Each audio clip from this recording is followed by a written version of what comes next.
Shalawam.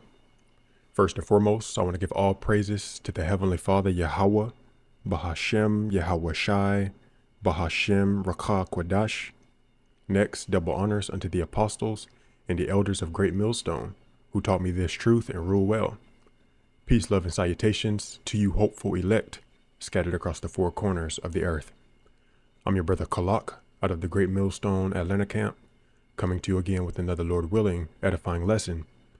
And in this video, we will be going over reincarnation, because it is 100% biblical, and the Bible actually doesn't make any sense without it. This is Matthew 16 and 28. Verily I say unto you, there be some standing here, which shall not taste of death, till they see the Son of Man coming in his kingdom. Now here, Yahushua was telling his followers at the time that some of you are not going to taste death until you see me coming in the kingdom. But all of them died. So this prophecy could only be fulfilled through reincarnation, in which it will be fulfilled in this age, okay? Some of the apostles are back. Now here, this basically proves the Jews knew that they were reincarnated. Matthew 16 and 13, when Yahushua came into the coast of Caesarea Philippi, he asked his disciples, saying, Whom do men say that I, the Son of Man, am? And they said, Some say that thou art John the Baptist, some Elias, and others Jeremias, or one of the prophets. So this lets you know that the Jews knew reincarnation, okay? Because Yahushua, some of them thought he could have been Jeremiah or Elijah or one of the other prophets. This is Ecclesiastes 3 and 15. That which hath been is now, and that which is to be hath already been. And Yahweh requireth that which is past. Okay, so there's nothing new under the sun, and that ultimately is because you have the same spirits coming back and doing the same things they did in their previous lifetimes. They're essentially fulfilling their lot or their role. Verse 16, and moreover I saw under the sun the place of judgment, that wickedness was there, in the place of righteousness, that iniquity was there.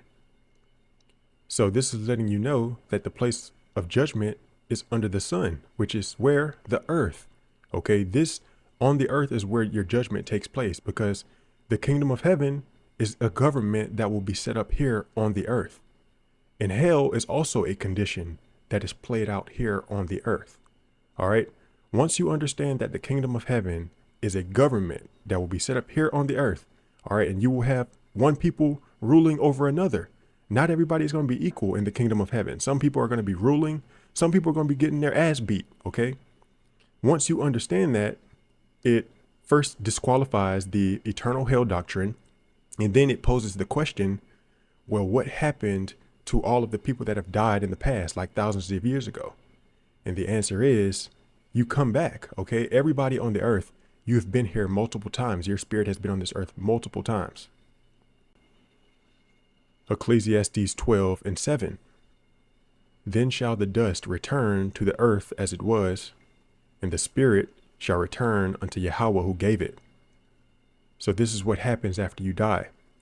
Whether you're wicked or good, your spirit returns to the Heavenly Father to be at rest. And then eventually he sends you back down to receive your judgment. This is 2 Esdras chapter 14 and verse 35.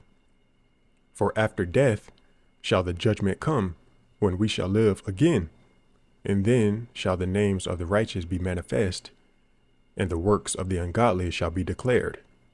Okay, going into what we just read.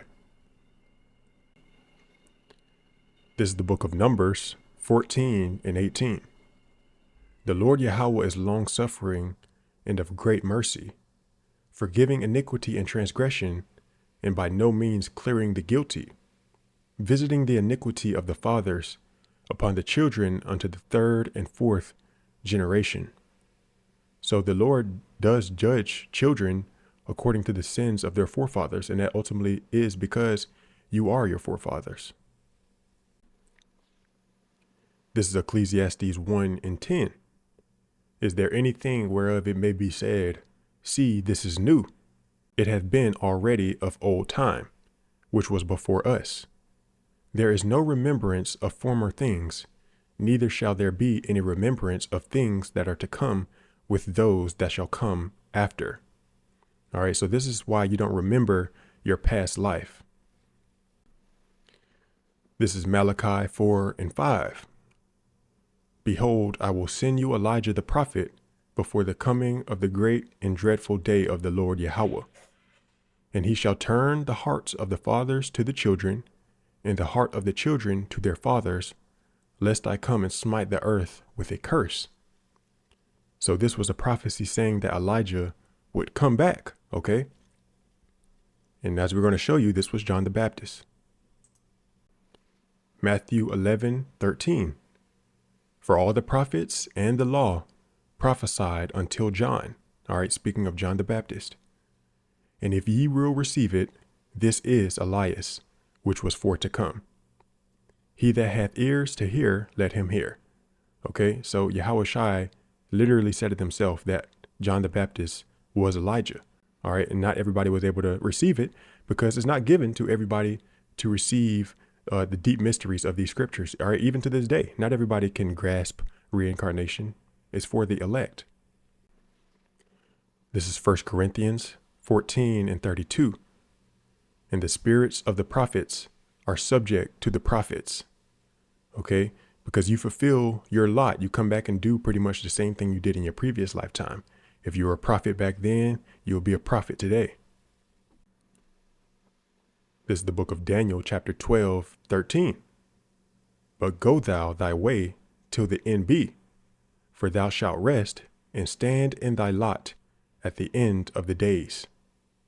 All right. So this is a prophecy of Daniel, the prophet Daniel, that he would be back in the end days. It says, go thy way till the end be, for thou shalt rest. All right. Meaning he would die in the flesh. He would rest. And then he would stand in his lot in the end of the days. This means Daniel is back. Now, another quick example of a prophet that is back today, 2nd Esdras, chapter 16 and verse 13. For strong is his hand that bendeth the bow. His arrows that he shooteth are sharp, and he shall not miss when they begin to be shot into the ends of the world. Now, this is the prophet Ezra prophesying about World War III and thermonuclear missiles. As it says, these arrows will be shot into the ends of the world. Now, when you go down to verse 17, he says, woe is me, who will deliver me in those days?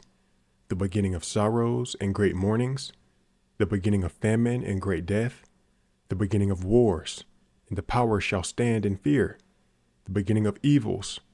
What shall I do when these evils shall come? This lets you know that the prophet Ezra is back today. Revelation 18 and 20, it says, rejoice over her, thou heaven, and ye holy apostles and prophets, for Yahweh hath avenged you on her. Now, this is speaking of when the Lord destroys Babylon the Great, which is America. And he's saying that once he does that, it will have avenged the holy apostles and prophets. Why is that? That is because the holy apostles and prophets are back living here in America, Babylon, and other places around the world. All right. You just don't know exactly who people are, but a lot of the people that you read about in the Bible are back today. All right. And this links back to Matthew 16 and 28. Verily I say unto you, there be some standing here which shall not taste of death till they see the Son of Man coming in his kingdom. Those are the same holy apostles and prophets, okay, in which we will experience this prophecy when the Lord returns in this age, okay? Now, to further prove that a lot of people that you read about in the Bible are back today, Revelation 1 and 7. Behold, he cometh with clouds, and every eye shall see him, and they also which pierced him. And all kindreds of the earth shall wail because of him, even so amen. So this lets you know that upon the Lord's return, the people that pierced him would be here, okay? The Romans and the Israelites that gave him up. Because a lot of people from back then never really received their judgment for what they did. But we're going to end it here. Alright, Lord willing, this video was quick, edifying, and straight to the point. I'm going to end it by giving all praises to the Heavenly Father, Yahweh, Bahashem, Yahweh Shai, Bahashem, Rakha, Kwadash. Once again, double honors unto the apostles and the elders of Great Millstone. Peace, love, and salutations to you hopeful elect. Shalawam.